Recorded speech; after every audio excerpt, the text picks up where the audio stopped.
But if you keep readjusting the bar until it reaches your low standard of success, you'll never grow to the full potential that's on the inside of you. I'll say it like this. If you're doing these things, quit. We could say it another way. We could say it like this. There are mindset habits that you just really need to break. And I really want you to take notes or to pay attention, because these are the things that are going to help you to be successful long term. The first thing, and they're not in any particular order, so I don't want you to worry that like one's no greater than the other. They're all things that I need for you to really focus on.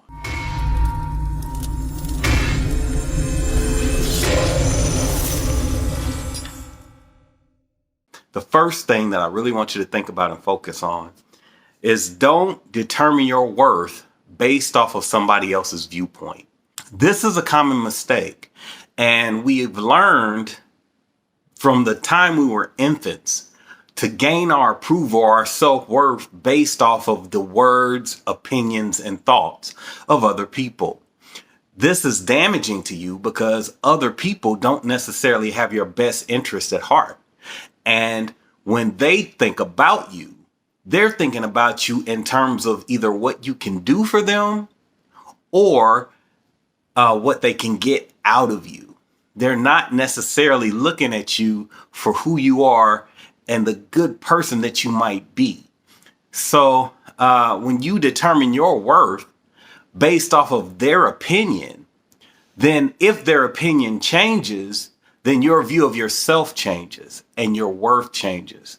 I'm here to tell you that's not the way to go. You really need to focus on you, making sure that you see who you are, making sure that you determine exactly who you want to be. And when you determine who you want to be, you'll be able to do amazing things. You'll see things about yourself that nobody else could even see because you didn't even know it. We live the stereotype of other people's views.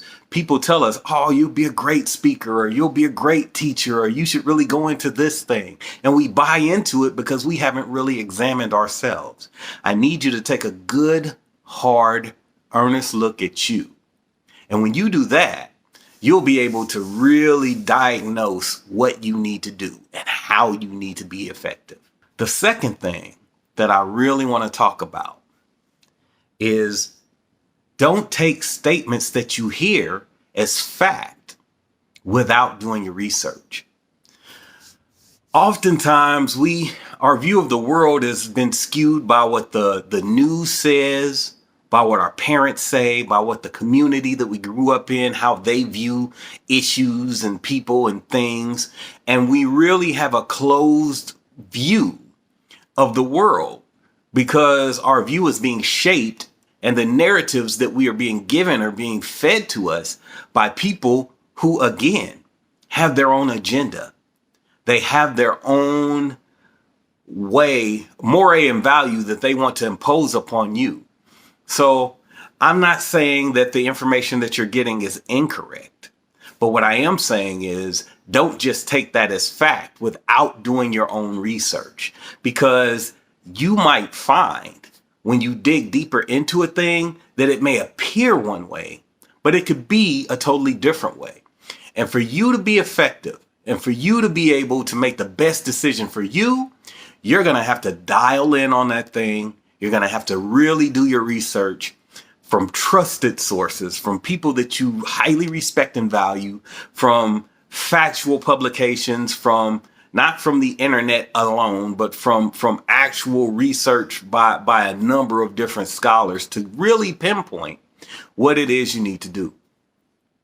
I use this example all the time. When a doctor wants to give you a diagnosis and that doctor's not sure, that doctor takes your test results and sends it to other hospitals. The other hospitals have experts in that field, just like the doctor that you're seeing. This doctor may not have come across it, but his peers may have. And so he goes to another trusted source, and between them, they are able to come up with what is the most likely diagnosis. But doctors are practicing medicine, right? So if a doctor gives you an opinion, that might not be the only opinion.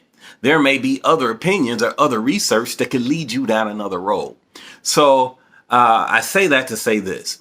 If you want to really be successful with your mindset, trust the information that you're given, but don't take anything at face value. Do your research. Find out so that you don't make mistakes, right? The third thing that I want you to do, stop considering failure as final. Stop considering failure as the last bastion or beacon of a situation. Because you tried a thing and the thing did not work does not mean that every time you try a thing that it won't work. The way that intelligent people learn is by failure. One of the worst inventions I think ever could have been created is the reset button. And here's why I say that. There is a logical purpose for the reset button. We should use the reset button if something is not performing the way that it should. Then the reset button allows for that thing to go back to the beginning and reprocess it to overcome the issue that it was having.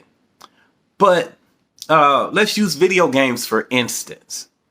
If you're playing a video game and you're getting stuck, you're playing a video game and there's a part you can't get past, or you're playing a sporting event where it's keeping track of your record, you hit the reset button when you know you're going to lose so that you can play the game again and then win it versus losing. This is counterintuitive. It teaches you, you're reinforcing in your mind the fact that failure or loss is unacceptable. And that's not true.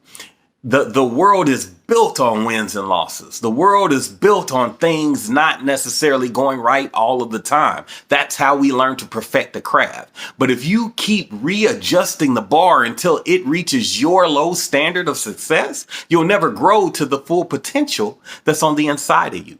So you need to really dial in. You need to understand that failure is all part of the journey. Matter of fact, I'll give you homework. Go play a video game. Go play something that has a win and a loss record. Play it on its hardest level and lose. But when you lose, write down what it was that you did that led you down that road.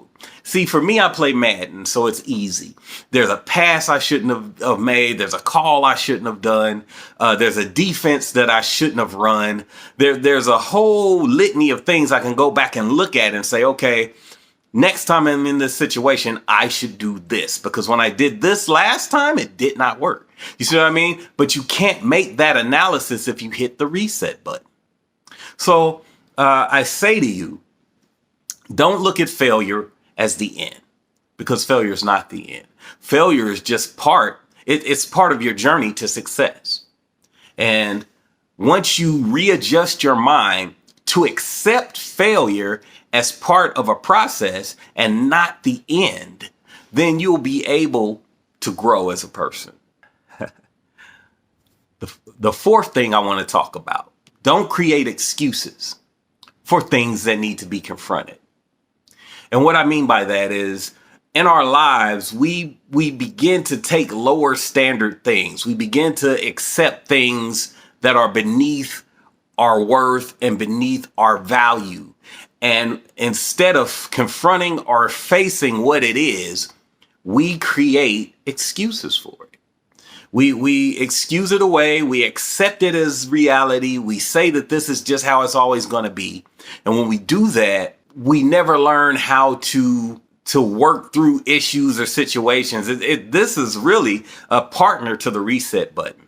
We take things for what they are, and we don't move past those things to what they really should be, right? We don't teach people how to treat us. We accept how they treat us.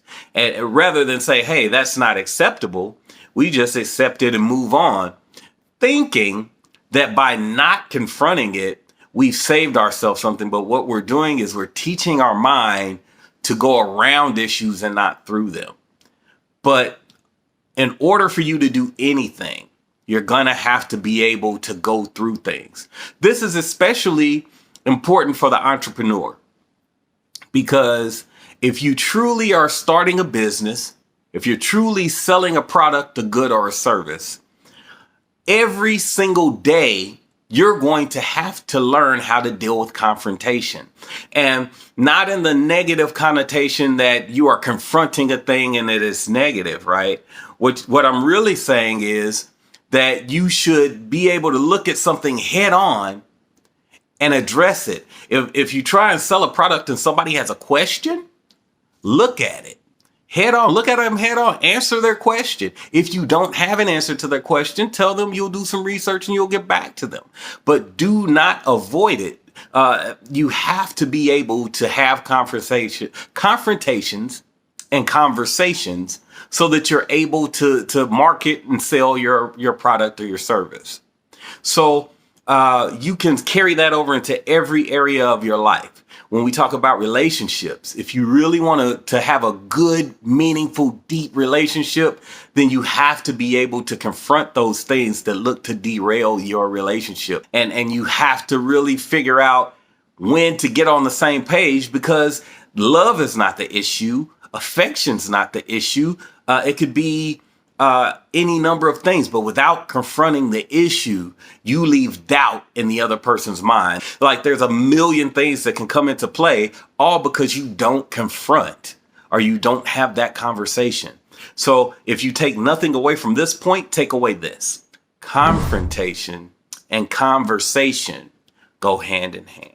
The last thing you need to stop doing is changing your mind often. Stop changing your mind so much. If you want to do a thing, commit to that thing and do it. If you want to be somebody, commit to being that person and then do that. If you want to start the business, commit to starting the business and then every day do something towards starting that business. You want to learn a language? Commit to it. Sit down every day, 20 minutes, then kick it up to 30, then kick it up to an hour. Do what you have to do to learn the language. Commit. And if you commit to the thing, then I promise you, you'll be able to get it done. And what you will learn is completion feels so good that it's like a drug. Once you get something completed, you want to complete something else. Once you get that completed, you want to complete something else. And it'll spill into every area of your life. But just like completion spills into every area of your life, so does indecision. If you can't make a decision and stick to it, then you're going to find that every area of your life will be in flux. You won't be able to make a clear decision or head in a clear direction. The Bible, which I refer to often, says this: a double-minded man is unstable in all his ways. That means if you can't even commit to a singular thought, then no direction, path, or way that you go will ever be stable. I hope that what I said helped you. My name is John Frazier. I am the founder of Change 360 365. We are mindset coaches. You can go to change360365.com. You can also go, if you are an entrepreneur and looking to start up a business, mindset is important. It's part of it. It's the foundation before you're even able to start that business. If you are interested in starting a business, I need you to go to www.followthislink.net. And when you go there, click on our free training, which is the 3 M's of startup failure. It'll help you to be able to get your business started and off the ground, and you'll learn the 3 pitfalls that keep people from being able to be successful. I'm looking forward to talking to you guys again soon. I'll catch you next time.